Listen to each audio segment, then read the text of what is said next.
மக்கள் அனைவருக்கும் Chitragupta YouTube channel சார்பாக நன்றி கலந்த வணக்கத்தை தெரிவித்துக் கொள்கிறேன். இன்றைக்கி தமிழ்நாட்டை பொறுத்த வரைக்கும் பார்த்தீங்கன்னா, நம்ம பாரத பிரதமர் திரு நரேந்திர மோடி அவர்களை எப்போ பார்த்தாலும் அவதூறாக பேசுகிறதே ஒரு பெரிய ஒர்க்காகவே வச்சுக்கிட்டு இருக்காங்க. அதாவது திமுக சார்ந்த கட்சிகள் அனைத்துமே பிரதமர் மோடி அவர்களை குற்றம் சொல்லக்கூடிய, எப்பவும் குற்றம் சொல்லிக்கிட்டே இருக்கக்கூடிய ஒரு பெரிய ஒர்க்காகவே வச்சுக்கிட்டு இருக்காங்க. ஆனால் குற்றம் சொல்கிறவங்க நீங்கள் என்ன செஞ்சீங்க, நீங்கள் தமிழ்நாட்டுக்கு என்ன செஞ்சீங்கன்னு கேட்டால் அதுக்கு பதில் கிடையாது. தமிழ்நாட்டுக்கு என்ன செஞ்சீங்கன்னு ஒரு பட்டியலை அவங்கள பற்றி ஒரு பட்டியலே போடலாம். டாஸ்மாகை திறந்து விட்டோம், கஞ்சா இங்கே விற்பனை அதிகமாகிடுச்சு, வேறு நார்கோட்டிக்ஸ் சம்மந்தப்பட்ட ஐட்டங்கள்ஸ் இங்கே அதிகமாகிடுச்சு அப்படிங்கிற இந்த குற்றத்தை நம்ம அதிகமாகவே அவங்க மேலே சொல்லலாம். ஆனால் மோடி என்ன செஞ்சார் அப்படின்னு சொல்லி ஒருபான சொத்துக்கு ஒரு சோறு பதம் அப்படிங்கிற மாதிரி மோடி அவர்கள் மத்திய அரசினுடைய மக்கள் மருந்தகத்தை இங்கே ஆல் ஓவர் இந்தியா ஃபுல்லாக திறந்து வச்சுருக்காரு. இன்றைக்கி திண்டுக்கல்லில் மட்டும் எடுத்துக்கிட்டிங்கன்னா சுமார் 10 கடைகள் மக்கள் மருந்தகம் இருக்குது.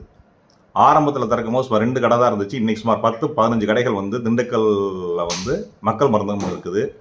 அந்த மக்கள் மருந்தகத்தில் ஒரு சாதாரண ஒரு மெடிசின் வெளியே வாங்குகிற சந்தை விலைக்கும் அந்த மக்கள் மருந்தகத்தில் வாங்கக்கூடிய அந்த விலை பார்த்திங்கன்னா பல மடங்கு வித்தியாசம் இருக்குது. கிட்டத்தட்ட ஒரு 10 மடங்கு வெளியே கூட இருக்குது.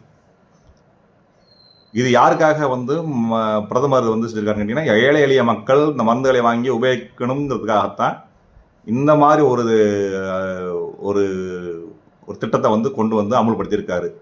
தவிர மற்றபடி வேறு எந்த ரீசனும் கிடையாது. எல்லா மாநில அரசாங்களும் கிட்டத்தட்ட 28 ஸ்டேட் இருக்குது. 28 ஸ்டேட்டில் இந்த மாதிரி எந்த விதமான மக்கள் மருந்தகமோ எதுவுமே கிடையாது. எந்த ஸ்டேட்டுமே ஏற்கனவே தமிழ்நாட்டில் மருந்தகம் கொண்டு வந்தாங்க, அது உருப்படியாக நடத்த முடியலை. இன்றைக்கி இருக்கக்கூடிய அரசு கூட இந்த மருந்தகங்கள் ஒரு 1000 மருந்தகங்கள் நாங்கள் திறக்க போகிறோம் அப்படின்னு சொல்லியிருக்காங்களே தவிர அது எந்த அளவுக்கு பாசிபிலிட்டி ஆகும் அப்படிங்கிறது தெரியலை. ஏற்கனவே அம்மா உணவகம் நல்லா சிறப்பாக போய்கிட்டு இருந்த ஒரு உணவகத்தை எனக்கு திமுக அரசு இழுத்து மூடிட்டாங்க. கிட்டத்தட்ட இழுத்து மூடிட்டாங்க. அதை நல்ல ஒரு அருமையான திட்டம். அந்த திட்டத்தை கண்டினியூ பண்ணியிருந்தா இவங்களுக்கும் பேர் அவங்களுக்கும் பேர் ஆயிருந்திருக்கும். அம்மா உணவகம் அப்படின்னு இருந்தால் என்ன தப்பே கிடையாது. அதை கண்டினியூ பண்ணால் அவங்களுக்கு தான் டிஎம்கே கவர்மெண்ட்டுக்கும் பேர் ஆகியிருந்திருக்கும். நம்மளுடைய முதலமைச்சர் மேலே ஒரு நன்மதிப்பு உருவாகிருக்கும். பரவாயில்ல, மக்களுக்காக தொடர்ந்து இவர் கண்டினியூ பண்ணுறாரு, அம்மா பேரில் இருந்தாலும் கண்டினியூ பண்ணுறாரு அப்படிங்கிற ஒரு பெயர் அவருக்கு கிடச்சிருக்கும். ஆனால் அந்த திட்டத்தை எதிர்கட்சி அப்படிங்கிறத அப்படின்னு ஒரு காரணத்துக்காக அந்த திட்டத்தை முடக்கி இன்றைக்கி சுத்தமாக முடக்கிட்டாங்க. மக்கள் மருந்தகம் 28 ஸ்டேட்டில் 8 யூனியன் டெரிட்டரியில் இந்த மக்கள் மருந்தகத்தை திறம்பட இன்னைக்கு வரைக்கும் கிட்டத்தட்ட ஒரு 8 வருஷமாக செஞ்சுக்கிட்டு இருக்காரு நம்மளுடைய பாரத பிரதமர் திரு நரேந்திர மோடி அவர்களுடைய தலைமையில். இந்த அரசாங்கம் ஏழை எளிய மக்களுக்கு இந்த மருந்தகம் போய் மருந்துகள் கம்மியான விலையில் போய் சேரணும்னு அந்த ஒரு திட்டத்தை, அருமையான திட்டத்தை எடுத்து கொண்டு போய் செயல்படுத்திகிட்டு இருக்காரு. ஒரு உதாரணம் சொல்கிறேனே, யூரினரி ட்ராக்ட் இன்ஃபெக்ஷனுக்காக கொடுக்கக்கூடிய ஒரு மருந்தினுடைய விலை வெளி மார்க்கெட்டில் 350 ரூபா, மக்கள் மருந்தகத்தில் வெறும் 160 ரூபா, 200 ரூபா வித்தியாசம் கிட்டத்தட்ட. அதே மாதிரி பேண்டப்ரோசோல் அப்படிங்கிற ஒரு டேப்லெட்டு வெளி மார்க்கெட்டில் 90 ரூபா 95 ரூபா வருது. கிட்டத்தட்ட 100 ரூபா, சில கம்பெனிகள் 100 ரூபா வருது. ஆனால் இவங்கள்ட்ட வெறும் 15 ரூபா தான் வயிறு வலிக்காக சாப்பிடக்கூடிய அந்த மருந்து. இப்படி எல்லாத்தையும் சொல்லிக்கிட்டே வடிக்கிக்கிட்டே போகலாம். இதில் யார் வாங்குறாங்கன்னு கேட்டிங்கன்னா, எல்லா மக்களும், இந்திய மக்கள் அனைவரும் தான் வாங்குறாங்க. பிரதமர் மோடியை திட்டுறவங்களும் வாங்குறாங்க, பிரதமர் மோடிக்காக ஓட்டு போட்டவங்களும் வாங்குறாங்க. அதுதான் ஒரு பெரிய விஷயமே. வாங்கட்டும், நல்லபடியாக வாங்கட்டும். ஆனால் அதுக்காக திருப்பி மோடியை திருப்பி திட்டக்கூடாது. அதுதான் ஒரு விஷயமே. நீங்கள் வாங்கி பெனிஃபிட் ஆகுறீங்கல்ல, பெனிஃபிட் ஆகிறவங்க அது எந்த மதத்தை சேர்ந்தவங்களாலும் சரி, பெனிஃபிட் நிறைய பேர் நானும் பார்த்துருக்கேன், நிறையா இடத்துல பார்த்துருக்கேன். அனைத்து மக்களும், அனைத்து சமூக மக்களும் வாங்குறாங்க, உபயோகிக்கிறாங்க. அந்த டிஃப்ரென்ஸை சொல்கிறாங்க, அவங்களே சொல்கிறாங்க, அவங்களும் நடத்துகிறாங்க. ஆனால் பிரதமர் மோடியை திட்டுறாங்க.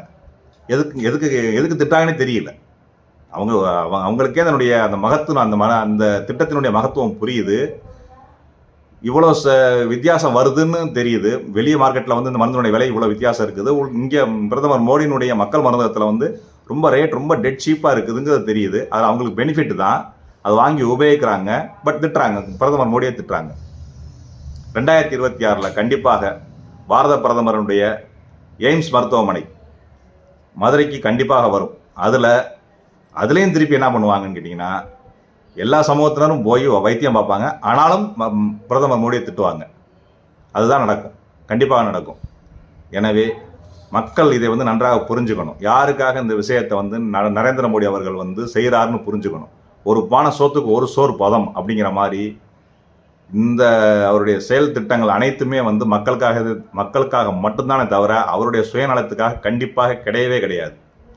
ரயில்வே ப்ராஜெக்ட்ஸ் எடுத்துக்காங்க. நான் ஏற்கனவே ஒரு வீடியோவில் சொல்லியிருக்கேன். ரயில்வே ப்ராஜெக்ட்ஸை வந்து கிட்டத்தட்ட 90% ரயில்வே ப்ராஜெக்டில் வந்து ஏற்கனவே இந்த டீசல் இன்ஜினியர்லாம் தூக்கி எறிஞ்சிட்டு இன்னைக்கு 90% வந்து எலக்ட்ரிஃபிகேஷனாக மாற்றிட்டார். அது நரேந்திர மோடினால மட்டும்தான் முடியும், வேற எந்த யாருனாலையும் முடியாது. இதுக்கு முன்னாடி இருந்தவங்களால கண்டிப்பாக முடியாது. அதே மாதிரி இந்திய ரூபாயை உலக லெவலில் எக்ஸ்சேஞ்சபிள் மணியாக மாற்றக்கூடிய ஒரு செயல் திட்டத்தை உருவாக்கி நடத்திக்கிட்டு இருக்கார் நரேந்திர மோடி அவர்கள். அதுக்காக ஒரு மிகப்பெரிய கட்ஸ் வேணும். உலக வேர்ல்டு லீடர் அப்படின்னு சொல்லக்கூடிய அமெரிக்காவையே வந்து எதிர்த்துக்கிட்டு ரஷ்யாவோட கூட்டணி வச்சுக்கிட்டு அதே சமயத்தில் அமெரிக்காவையும் வந்து ஆதரிச்சுட்டு இந்தியன் மணியை எக்ஸ்சேஞ்சபிள் மணியாக இந்திய மணியை கொடுத்து ஒரு பொருளை வந்து வாங்குறதுங்கிறது வந்து சாதாரண விஷயம் கிடையாது. மிகப்பெரிய பொருளாதார சீர்திருத்த நடவடிக்கைகள். அதெல்லாம் நிறைய பேருக்கு புரிய மாட்டேங்குது. தமிழ்நாட்டில் உள்ளவங்களுக்கும் புரிய மாட்டேங்குது, கட்சிக்காரங்களுக்கு எதிர்கட்சிக்காரங்களுக்கும் புரிய மாட்டேங்குது. இல்லை புரியுதா, இல்லை புரியாத மாதிரி நடிக்கிறாங்களா, இல்லை நமக்கு அவரை புகழ்ந்துட்டோம்னா நமக்கு ஓட்டு போயிருந்து நினைக்கிறாங்களா அப்படிங்கிறதே புரிய மாட்டேங்குது. இங்கே ஆட்சியில் இருக்கவங்க இல்லாதவங்க எல்லாம் யாருக்குமே புரிய மாட்டேங்குது. அவ்வளோ மிகப்பெரிய ஒரு விஷயத்தை வந்து செஞ்சுக்கிட்டு இருக்காரு நம் பாரத பிரதமர் நரேந்திர மோடி அவர்கள். அவர் குடும்பத்துக்காக அல்ல, மக்களுக்காக 146 கோடி மக்களுக்காக மட்டுமே இந்த விஷயத்தை செஞ்சுக்கிட்டு இருக்காரு. எனவே மக்கள் அனைவரும் இதை புரிந்து கொண்டு அடுத்து வரக்கூடிய எலெக்ஷனில் நமது பாரத பிரதமர் கரத்தை வந்து வலுப்படுத்துமாறு மிகவும் விரும்பி கேட்டுக்கொள்கிறேன். நன்றி, வணக்கம். பாரத் மாதா கி ஜெய்.